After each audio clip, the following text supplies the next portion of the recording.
มีมือนี่เนี่ยตกหนักพี่น้องหนักก็ทุกมือแล้วก็นักไปเรื่อยๆแต่เก่าตกอยู่ของโบนักปานนี้ตรงหนาจนแดงเบิดหนาจนออกสีชมพูแต่ก็ดีน้อยนึงพี่น้องถือว่าเป็นการออกกำลังกายเข้าไปแต่ว่าก็อย่าให้ออกรู้หลายออกกำลังกายแนวนี้ดูได้กับบ่ไหวพี่น้องมันบ่คือบ้านเฮาเฮ็ดเวียกเฮ็ดงานนี่คู่มือมันแข็งแรงเนาะพี่น้องอยู่นี่ก็เฮ็ดอยู่แต่ว่ามันก็บ่แข็งแรงส่ำคนบ้านเฮาหรอกพี่น้อง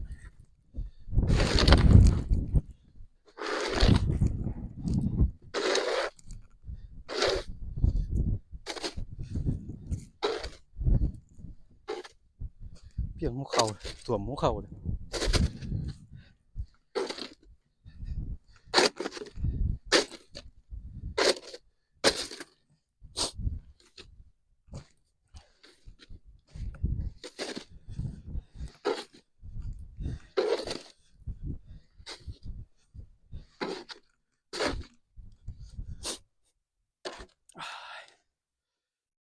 หายใจสีหมูสีหมาเลย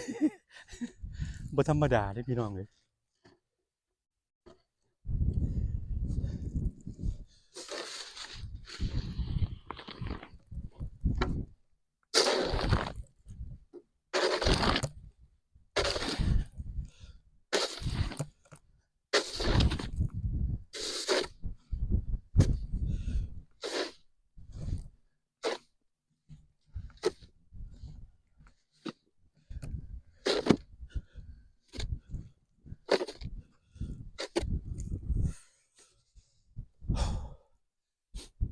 ยังน้อยเดียว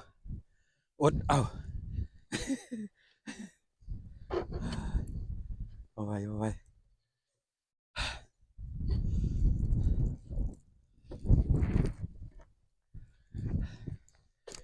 โดนๆเฮ็ดแนวนี้เทื่อนึงเมื่อยพี่น้องหอบเป็นโดยสภาพร่างกายเฒ่านำ